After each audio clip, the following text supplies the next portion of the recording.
Hey guys, it's Coding Boy 56, and I've just been noticing lately that a lot of FLL teams have not been using light calibration programs. They've just been running their line follower, and they've just inputted the values manually. So just to streamline that process a little bit, I'm just going to teach you exactly how to make a simple calibration program. Let's jump into it. I have my Ev3-G software open right here, and I have a fresh program. So the basis of the light calibration is that it measures 3 different values. Actually, it measures a lot more than 3 different values, but we're just going to be categorizing them into 3 main variables. And the robot is going to be moving over the white and black patches of the area that you want to be calibrating for. And it's going to be looking for the lowest point in that, which is still in the variable low, which I'm grabbing right over here. And the highest point is going to be stored in a variable called high. And the averages of those is going to be stored in a variable called average. And the average is going to be the target light value, which is going to be exactly between the white and black line.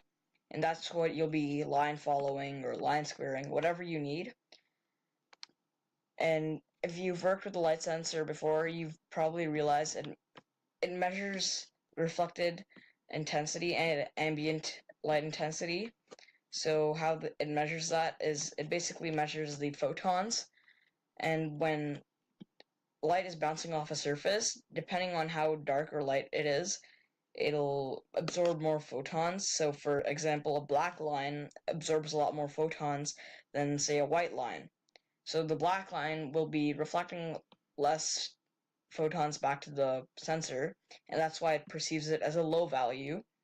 And a white value, which will be really high, is going to reflect a lot back, and that's going to be stored in the variable high. So enough of that talking, let's actually build a program. So obviously we're going to have it in a loop because it's going to have to repeat itself over and over. And let's just grab a move steering block, set it to on. And at the end of the program, of course, we're going to have to get it to turn off. So let's just get that out of the way right now. And then we're going to start using our variables. So let's start by getting a switch, because the switch will measure the light intensity and it'll compare it. So using the color sensor and comparing the reflect light intensity. Then we'll grab the variable high, copy paste it right into there, set it to read numeric, and now right now it's just outputting a value right into the threshold. And one quick note, I just initialized this value at 100 and this high value at 0. I know that seems a little counterintuitive, since you would expect low to be at 0 and high to be at 100, but I'll explain why that is in just a minute. But let's just explain what this code does. All it's doing is it's initializing the values at 100 for low, 0 for high, and 0 for average. It's turning on the motors, and then it's checking if the light's intensity is greater than high, and if it is, then we'll see what to do now, because it doesn't agree. We need to make this the new high value. So if you just grab out another variable block here, set it to high, and then write it, and then you'll measure the light intensity.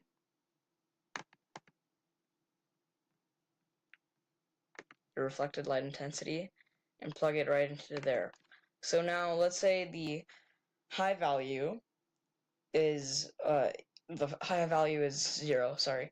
If the light sensor is sensing a value that's greater than high, if it's greater than 0, then that becomes a new 0 value. So if it's 60, then 60 is greater than 0. So now this 60 becomes the new high value. And then now you can see how this could work. If you have 80 as the new high value when it runs again, this loop, then 80 is greater than 60, and that becomes a new value. And then 86, say, that's greater than 80, so that becomes the new high value. And then that's the reason why I said high is set at 0 and low is set at 100. And now you can see how we can play the same game with low. So if we just copy paste this little bit of code, oopsies.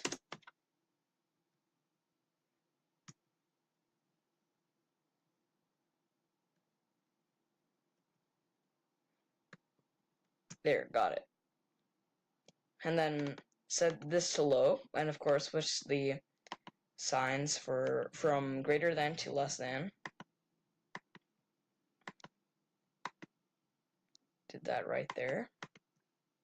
And now it's doing the exact same thing for low, except in the opposite way. Now, if anything is lower than 100, that will become the new low variable. And now all we need to do is calculate the average. So grabbing an average block out here, and a low,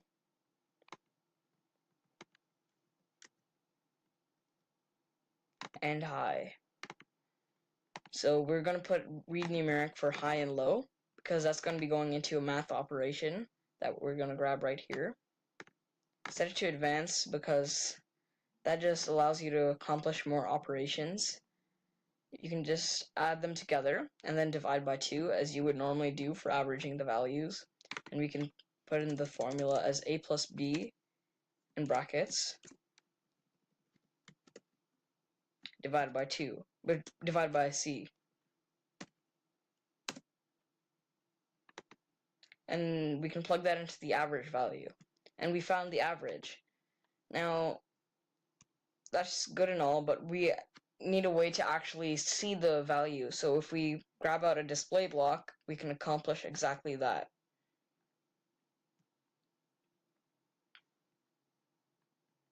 Set that to text, and then pixels or grid, whatever you like.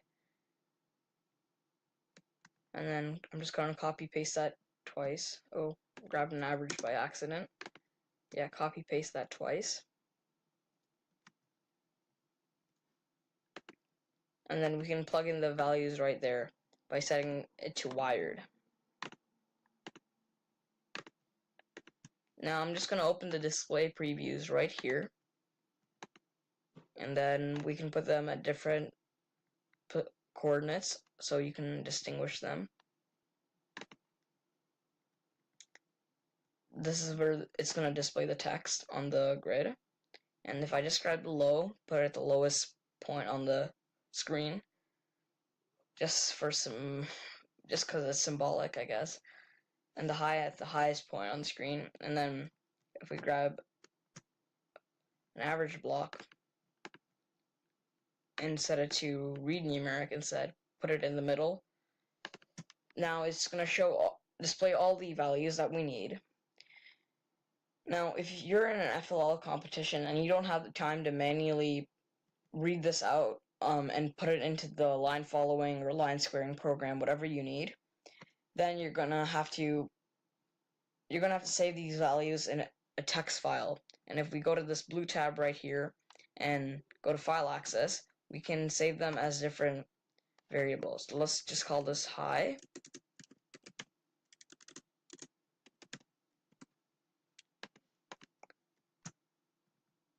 Let's call this one low. Let's call this one average. And that's pretty much it. We just need to plug this in, and that's going to save as a text file onto the Ev3 brick itself.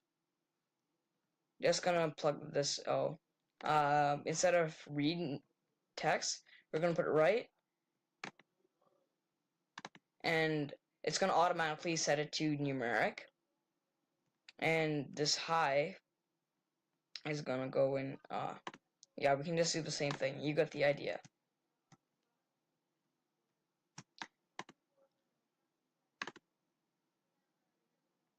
That's it. And then when you're using your line squaring, your line following program, all you have to do is take these, and then instead of putting them as right, you can set them to read and then plug them into your line follower or line squaring. I won't go into detail because this is just for one program, and I don't want to make this video too long.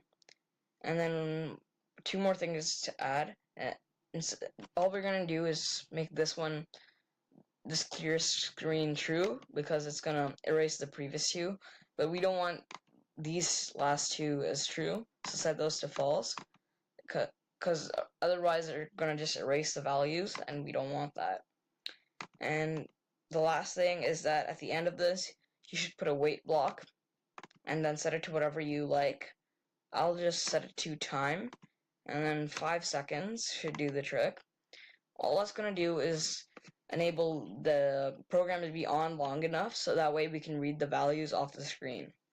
One thing I forgot to mention, which you're probably going to be thinking was crazy of me, but I forgot to put 2 in the C value, and that will actually enable us to properly do the averaging. And you probably caught that yourself, but just in case you ran the program and it didn't work. Now, that's pretty much it, except, oh, loop, that's one last thing. I know I've said one last thing too many times. And we're gonna set that to motor B or C, it doesn't really matter.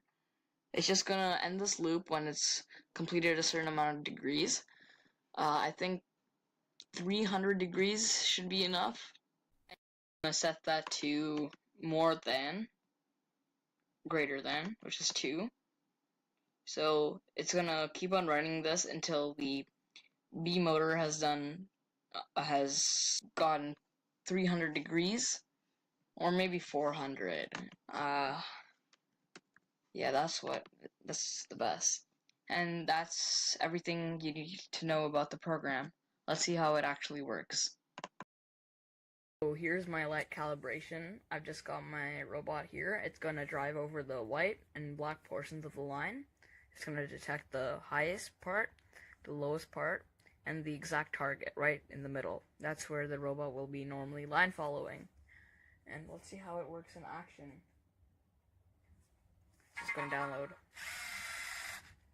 And let's read the values. That's 50 is the highest, 3 is the lowest, and 26.5 is the average. Cool, right? So that's the program. You saw it in action. I just hope it wasn't too complicated and you guys understood everything. If you enjoyed the video, remember to give it a thumbs up, and I want to thank you for watching. Remember, I post every single Friday, so subscribe and stay tuned for next week's video. Okay, bye!